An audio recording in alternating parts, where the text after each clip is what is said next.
Bonjour ou bonsoir selon l'heure à laquelle vous nous regardez. Je suis Mohamed Aïd Bellassène, chroniqueur à l'ODJ Média. Je suis chargé de vous lire aujourd'hui, avec une fidélité totale et absolue, ma chronique Claude Leroy, battu mais jamais effacé, le mystère de son règne sans fin à la CAN. Nous plongeons dans les coulisses du pouvoir et de l'identité sur les bancs de touche du continent. Pendant longtemps, le football africain a été raconté à travers une grille de lecture simpliste. Le talent viendrait du Sud, la science du jeu du Nord. Cette vision, héritée de l'époque coloniale, a façonné les bancs de touche autant que les imaginaires. Or, certaines trajectoires ont fissuré ce récit, non pas en imposant une domination extérieure, mais en révélant une forme plus subtile de pouvoir, celui de la compréhension culturelle, de l'adaptation et du temps long. L'histoire du football africain moderne ne peut être comprise sans ces figures intermédiaires, à la fois étrangères et profondément enracinées dans le continent. Le football africain, une histoire de pouvoir, pas seulement de ballon. À partir des années 80, la Coupe d'Afrique des Nations devient bien plus qu'un tournoi sportif. Elle se transforme en scène politique, diplomatique et identitaire. Les États y projettent leur image.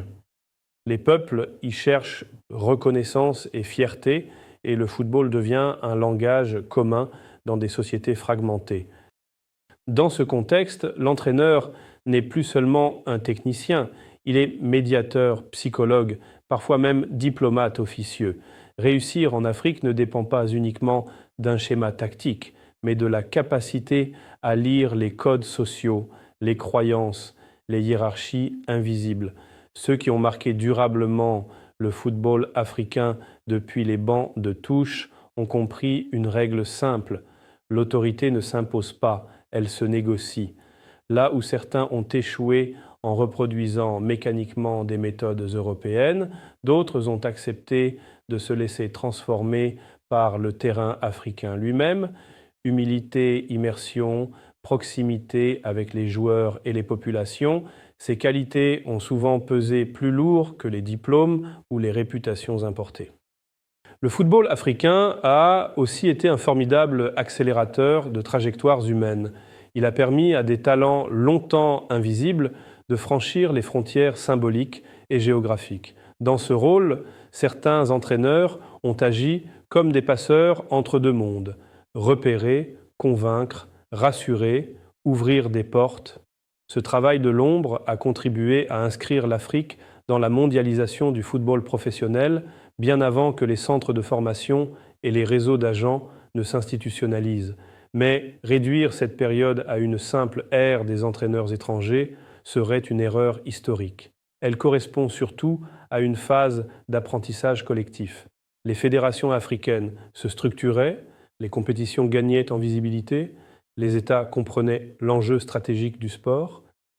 Dans ce laboratoire, l'expertise venue d'ailleurs a parfois servi de catalyseur, parfois de miroir. Elle a mis en lumière une évidence. Le savoir-faire ne pouvait durablement rester importé. Du banc importé à la souveraineté sportive africaine. Depuis une dizaine d'années, un basculement s'opère. Les succès continentaux et mondiaux obtenus par des entraîneurs africains incarnent une reconquête symbolique. Il ne s'agit plus seulement de gagner des titres, mais de reprendre la maîtrise du récit, former, diriger, transmettre. Le football devient un espace de souveraineté culturelle. Ce mouvement n'efface pas le passé, il le dépasse. Les figures étrangères qui ont marqué l'histoire ne sont pas rejetées, elles sont reclassées comme des étapes, non comme des modèles éternels. Ce tournant révèle une transformation plus profonde. L'Afrique sportive n'est plus uniquement un réservoir de talents bruts, elle est désormais productrice de méthodes, de vision et de leadership.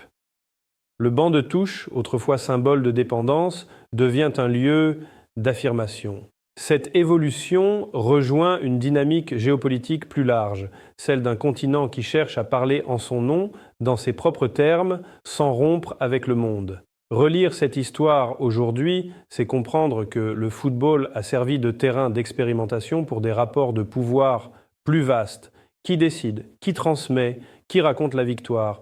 Les entraîneurs étrangers qui ont su durer ne l'ont pas fait par domination, mais par adaptation.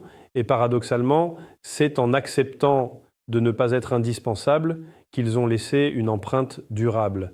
L'époque actuelle marque donc moins une rupture qu'un aboutissement. Le football africain entre dans une phase de maturité où l'héritage se transforme en autonomie.